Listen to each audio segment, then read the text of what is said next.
Hi, Jolene. Well, hello, Nicole. How are you doing this morning? I'm good. How are you? I'm good. I see you have your Chiefs shirt on. Go Chiefs! Growing up in Iowa, you're either a Bears fan, a Vikings fan, a Chiefs fan. I mean, those, maybe a little bit of Green Bay, but because my husband coached players, now we're fans of whoever his players are. So we are, like right now, we're big Atlanta Falcons fans, which we've never been fans of. That's so Atlanta cool. Falcons. Yeah. He must be so proud. Oh, totally. Yeah. That's one awesome. of his favorite players in the whole world. Darnell Mooney. I think we should start from the beginning here and talk about what it means to be a liberal and what it means to be a conservative. Our experiences. Okay. Love it. I grew up in a conservative household. My parents were Republicans, and I don't know at what point Republicans turned into conservatives. I mean, can you be a Republican and not be conservative? Because I think that for me, I can. I want to align my values probably more with being a Christian than being tied to being a Republican, because I was not a Donald Trump fan. I'm not part of the MAGA movement, but I voted for Trump because he was the best option. I still think my values of being conservative mean limited government, conservative spending, which Trump was not. I mean, he spent a buttload of money, and our deficit in, our national debt is through the roof. So I think that being a conservative Republican, it could mean a whole bunch of different things. And honestly, I think I would align myself more towards libertarian, because I think the government should have a really, really limited role, which is more libertarian. So I would be in agreement with you that when do the terms conservative and liberal come to play? I remember growing up in the 70s and 80s, and my dad was a huge Ronald Reagan fan, a huge Republican. My mother was a staunch Democrat. And so I had political debates in my house growing up. They were always pretty civil. My dad is Jewish, my mother's Christian. So it was just like I was like in Muttland, no matter where I turned. And then this conservative, liberal labeling brought on another layer and another way to fight and to be conflicted, or to put a banner on oneself, to identify as a tribe and to shut other people out. I knew Republicans, I knew Democrats, and you might not have the same political ideology, but you still were friends. You still played together. You still laughed together. And we've gotten to this place where we don't do that. We're not allowed to. We're not expected to. When you do get along with someone, you're betraying the other, which I think is one of the reasons why you and I are here and why we wanted to do this. Yeah. Because it doesn't need to be this way. You and I have talked about all the difficult things with love and compassion and kindness and care. And I know from my friends who are all liberals, they don't have any conservative friends. You're it, my dear. The token conservative. Exactly. Woo! That we are hungry to communicate, to understand. I was just going to say understand, right? I mean, with empathy. And I think the thing that we're doing here too is not trying to change the other person's mind. Mm-mm. It's to understand who you are and how you get to the decisions that you make and your beliefs. I mean, for me then to empathize with that, to understand like, oh, okay, I get that. I may not agree with it, but damn, I get it. Yeah, everyone has completely different circumstances. I've lived for my entire adult life in Manhattan in New York City. You have lived as a football coach's wife in different parts of the country. Right. I think growing up in Iowa, in a rural community in Iowa. You were, San Francisco. I mean, you look at just, those basic differences. But then, yes, we've been so blessed to be able to live in a bunch of different places. We were New Mexico, Texas, Louisiana, Missouri, Iowa. And so I think that also shapes obviously your perspective. New Mexico was so different than Missouri and, and a little more, I would say, liberal. There's a whole indigenous people population. I think Santa Fe is a really liberal area. And then Louisiana is just a whole different world. I mean, But is New Orleans a little bit more liberal than the rest of the state, or is it still pretty conservative? If you look at the landscape of our country, I think those urban areas tend to be more liberal. Yes. And then the outlier, the rural areas tend to be more conservative. So yes, in New Orleans, I think you had a liberal slant, but the rest of Louisiana was Cajuns. Yes. What would your knee-jerk reaction be to the word liberal? Idealistic. And unrealistic. I knew you were going to say that. I was like waiting for that second word. I'm like, Really? here it comes. Yeah. Here it comes. Yes. Okay. Okay. What's yours to conservative? Selfish. Closed off. Yeah. And so when you have these interesting things, when you have these knee-jerk reactions, which we all do, it doesn't provide a playground, a space to communicate. There's no give in that.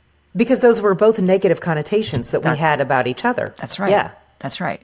And how is that fed into our life every day? The media is constantly feeding you different things than what I consume. And why this podcast even began when the election happened and I woke up and saw that the entire country was red, I immediately thought, oh my God, wait a minute. There's an enormous disconnect here, right? Yeah. Because you didn't know that it was happening, right? There were definitely inklings. I don't know if we had talked about this or not. And now part of this is me. And this is only, I guess we should say, like, this is my experience. I'm not representing all liberals. I'm not representing all Democrats. This is my experience, and my experience also with you as my friend. So here we are opening this discussion, right? I don't watch football on the regular, and I'm sorry, honey, I don't. I know how it works. I grew up with a brother and a father. We watch a lot of college football, more than pro. I know the rules. I can cheer. I have a good time, but I don't seek it. So I would say it was the Saturday before the election. We had the television on and there was a game on, and that trans ad came on, and it was about they are for them and I'm for you. It was a Trump ad. And I had never seen it. I was horrified at the production value being in this world and being an actor and doing a lot of commercials. I was like, this was so cheap. What is this? And I was horrified by the message. I was like, what the hell is this thing? Not knowing that it had played 30,000 times since September to Fox football fans. And that was the inkling of, hold on, what is going on here? I've never seen this ad. Now, I don't watch football, but I consume New York Times, NPR, MSNBC, the daily podcast from the New York Times. I was the left. And seeing, wait, if this is what they're seeing, and then 3 days later, I'm looking at it's red. I think, oh, hold on. We've got to start talking about these things together, because I'm walking around in my bubble and you are walking around in your bubble, and your bubble was more effective. The communication was more effective and you wanted change, Right. right? Yeah. But you were getting a lot of hate after.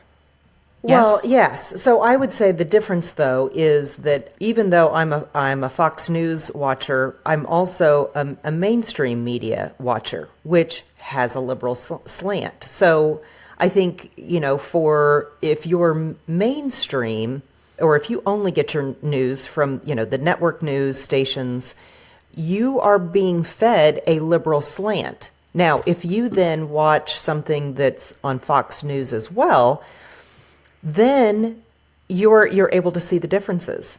And I think that was probably one of the most infuriating things for people that voted for Trump was we were being lied to. Like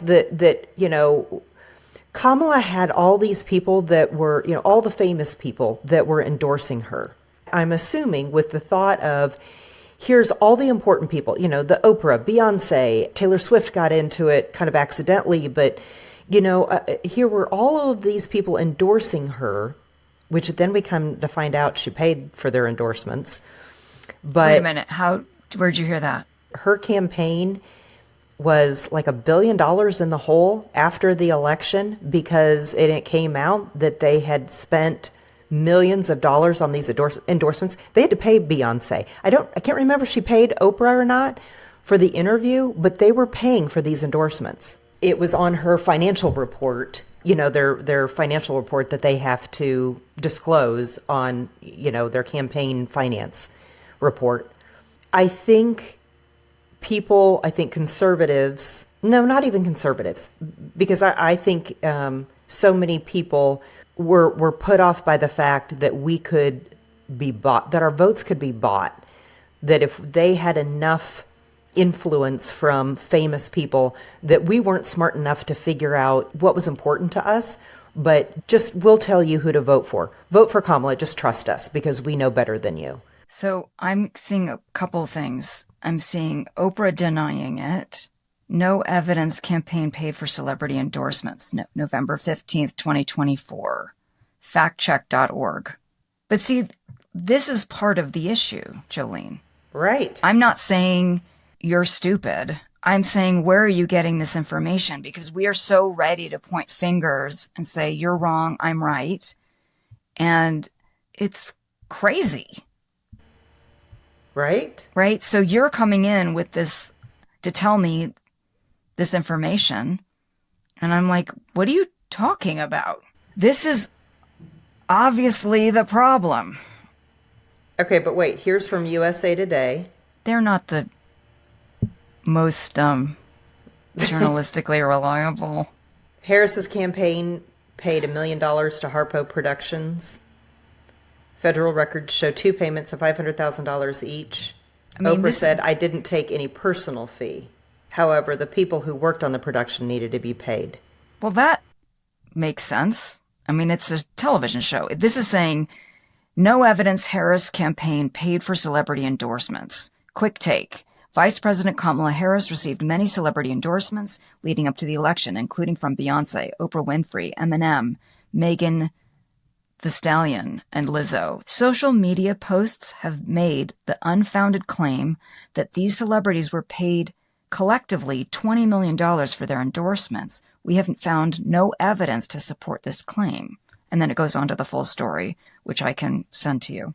Well, there you go. There you go. But let's go back to, there was a feeling in my world that all of these celebrities that have serious influence, that if they back Kamala, of course she's going to win.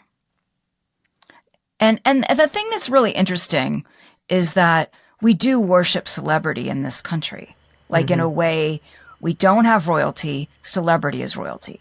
I think that's why Trump is the president twice. People worship celebrity and worship money and worship power.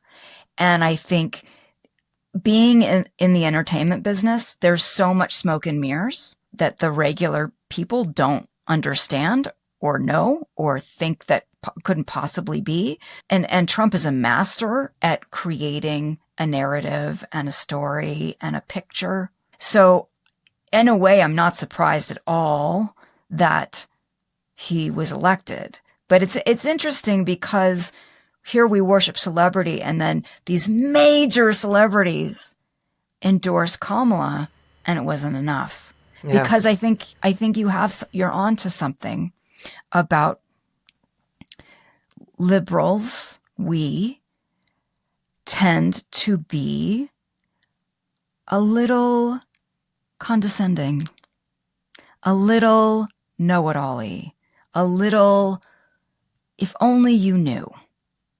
And then, which also, again, doesn't open for discussion, doesn't open to heal, doesn't open to bridge.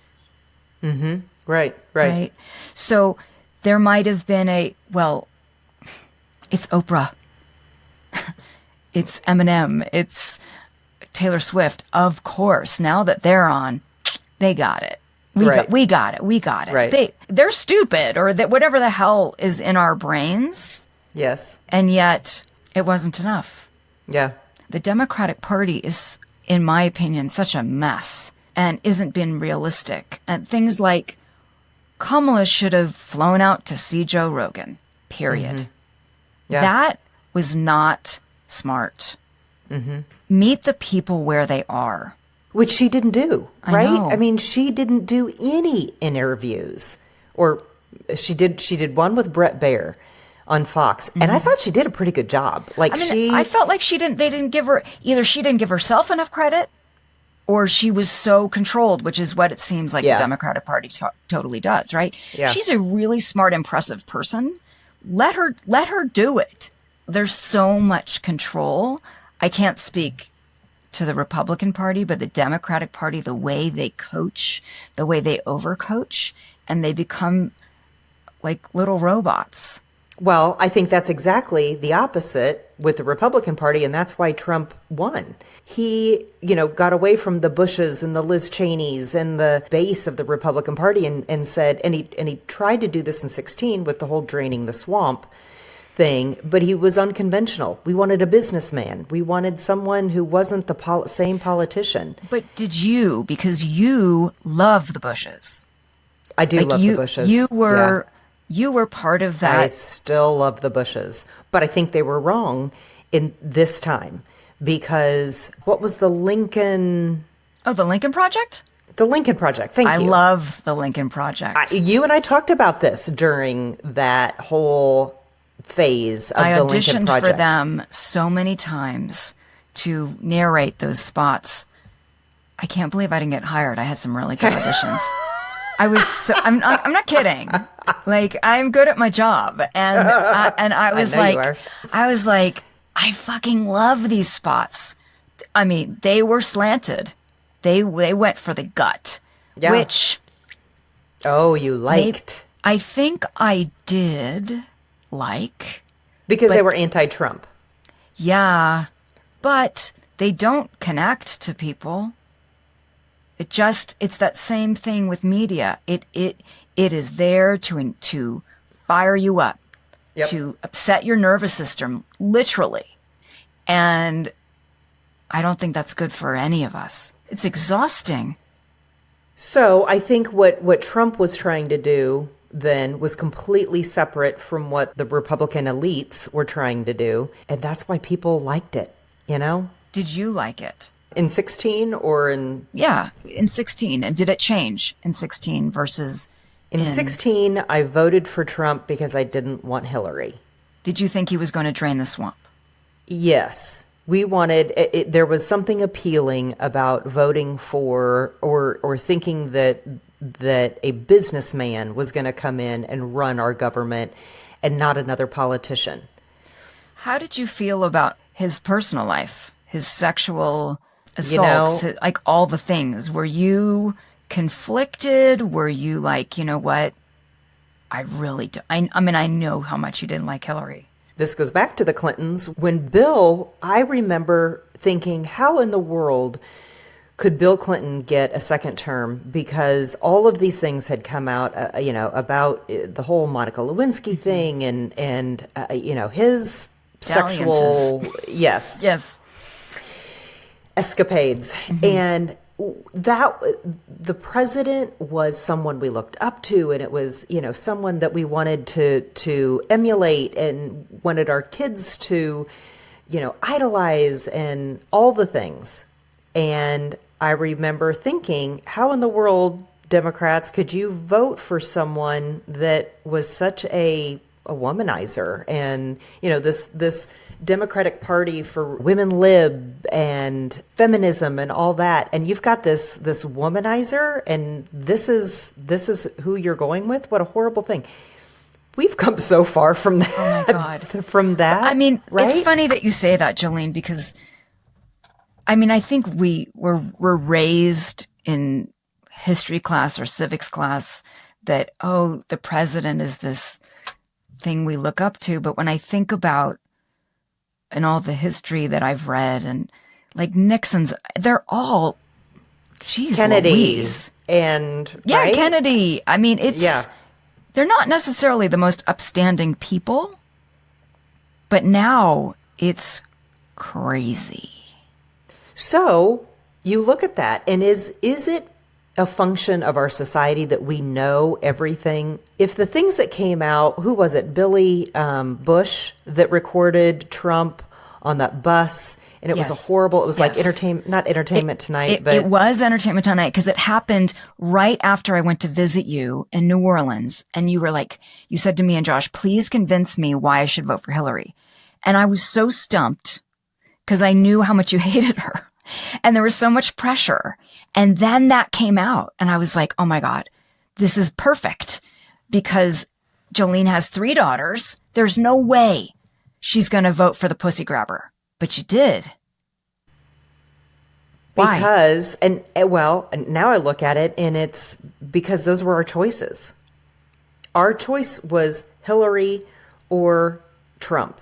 And he may be an idiot and say stupid stuff and do stupid stuff, but I thought she was dangerous. And from a political standpoint, I thought she was much more dangerous than he could be just being an idiot. He's an idiot, great. So we got an idiot. But at least he wasn't going to put us in a path on a global scale that would be dangerous. You weren't worried that his idiocy would be dangerous? Well, yes, because then the things that he was tweeting, and you're just like, somebody please take his phone away. Like, why are you letting him tweet this stuff? He's such an idiot. But this is so crazy that these are our leaders. Right. I agree. I 100% agree. And I feel like we're in this position with social media and everything, the amount of exposure that you have. You don't have to be running for president. You could just be you and me. The amount of exposure that you have, that someone that could be amazing at the job and have ethics and good intentions, they're like, I'm not fucking running for president. I don't want that. I'm smarter than that. Wait, do you know this is why have you read any of the briefs from the Supreme Court and the TikTok thing? I haven't. I've never been on TikTok, and maybe part of it is I have just not been interested because I don't consume that. But tell me. One of the main concerns is that when you push the agree button on TikTok is the amount of information that ByteDance is gathering from you. And it's not even if you don't have the app. If you're in the contact list of someone who has the app. So they are able to gather information, even if me, who is in someone's, I don't have TikTok, but I'm in my daughter's contacts, that they are able to access deleted messages that I have sent. And if I've deleted them, or pictures, or videos, or, all this stuff. And the thought was that the Chinese will use this. If you've sent a private text message to someone and they have garnered that information, and in 20 years when you run for political office, they will be able to bring this back up, that the United States is screwed because of all of the information that the Chinese have gathered from us, all via this app. That's fucking scary. I have no response. I have no response because I can imagine that that could happen. I'm assuming from what you're saying that you would like TikTok to be shut down. We're friggin' United States of America. I can't believe that we don't have someone that can come up with that same app and have it not run by the Chinese government. Well, I am in a complete agreement with you. Even if a fraction of what you say is absolutely true, I'm in complete agreement with you. I think the other concern, though, is all of our phones are made in China. You don't think there is something in our phones that the Chinese are gathering anyway? When the pandemic hit and there were no masks at the beginning because everything's made in China. Yeah. And supposedly I was listening this morning to NPR Up First, and they were interviewing people about, are we ready for another pandemic if that happens? And we're not. And now we have such a short attention spans. I'm like, we're just making the same mistakes over and over again. It seems to be that is how history works too. I'm with you that these things, they're amazing and they could be the end of us. Yeah. Right? It's funny. One of my, not first auditions, but when I was starting to do a lot of voiceovers, I did a job for NBC News, and it was when Facebook was becoming very popular. And they did a news story on kids applying to college, and that you better be careful what you're posting because those college applications, they are looking, and it's just gotten completely out of control. Like, we have absolutely no privacy. I think it's crazy that it's taken this long in terms of TikTok to shut it down or change the owner. But I feel like it's all greed and all power. And that's why things take such a long time to either they're hoping it's going to go away, which it's not. My personal belief is it is such a huge business, to your point. I know that there have been really good offers made to ByteDance to purchase it from an American, from American companies or Americans. And ByteDance has said, Chinese have said, nope, not interested. I just don't understand why there's not an American company who could turn it on like that and make it. We have a lot of smart, rich people that could do it. Correct. I think overnight. Okay. All right. Okay. Would you rather go to a college football game or an NFL game? Oh, college. I've been to many college games. I grew up going to Cal Bear games, and then I went to the University of Iowa Hawkeyes with my friend Jolene, who made me get football tickets. And I've been to one pro game. That's it. I went to a Kansas City Chiefs game. What? I did. When? Why? I did. With who? I just realized that. I was dating a guy that was from Kansas City, and I went to meet his family, and they took me to a Chiefs game. Oh. I totally forgot about that. And it was in October, and it was breast cancer awareness, so everybody's wearing pink. We had amazing barbecue, and it was the loudest fucking game of my life. And I have really sensitive ears, and I have to protect my ears because of my work with voiceovers, and I didn't have earplugs, and I was like, holy shit, what the fuck is happening here? And it turns out that the Kansas City Stadium is the loudest pro stadium.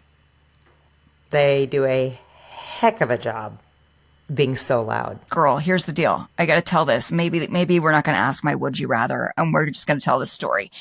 We are big skiers, and our favorite mountain is Alta, and you go up Little Cottonwood, and on the weekends it can be a total nightmare. They call it the Red Snake because the traffic is so bad. And a couple Sundays ago, we were determined to go up, and we'd never have the patience for it because we're very lucky and can go during the week. So it was 2 Sundays ago, and I drink an enormous amount of water every single morning. I take all my freaking supplements for all my menopausal osteoporosis nonsense. So I'm drinking. I drink so much fucking water. And so I get and I guess maybe I peed before I got in the car, but I didn't really think about it. And then we got on our way, and the traffic was nothing like we've ever seen. And normally we have no patience, but this time we were like, okay, we're going to go. We're just having fun. We're listening to music, having a great time. Is it just the two of you? Just me and There's Josh. Jackson? Okay. No, just me and Josh. And gorgeous morning. and we literally go like 2 feet an hour. And so we're about to get in the second hour, and we're now at the mouth of the canyon, which really, it should only take a half an hour, not 2 hours. So we're at the mouth of the canyon. We're getting close. And all of a sudden I'm like, oh my God, I'm hurting. Josh, I'm hurting. And he goes, do you want to turn around? I'm like, no. Like at this point, I'm like, we've invested. We are getting up there, because it had snowed 21 inches the night before. So we wanted to get some powder. But this is so obnoxious and so ridiculous. But I was in it for that point. So he's like, no, I don't want to turn around. And is there not like a convenience store or something? Oh, no, you're in the woods. Like you're up a canyon. Okay. So I'm looking around the car, and I see this little Dasani bottle. I'm like, no, it's too small. And I'm looking. And Josh is just like, are you okay? And I'm like, hurting in my mouth, just freaking out. And I see my like sports bottle, and that's filled with water, because I like to hydrate, because I'm not hydrated enough. Okay. And I'm like, oh my God, I got to do this. And Josh now we're moving. We're finally fucking moving up the mountain. So he takes the bottle, he pours it outside the window, and then he's like, what are you going to do? And I was like, I got this.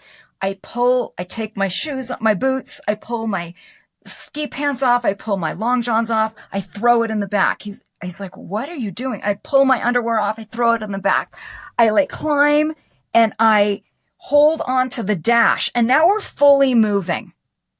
And I'm squatting, and I put my butt at the edge, and I'm like, I got this. I've had to do urine samples. I've got this.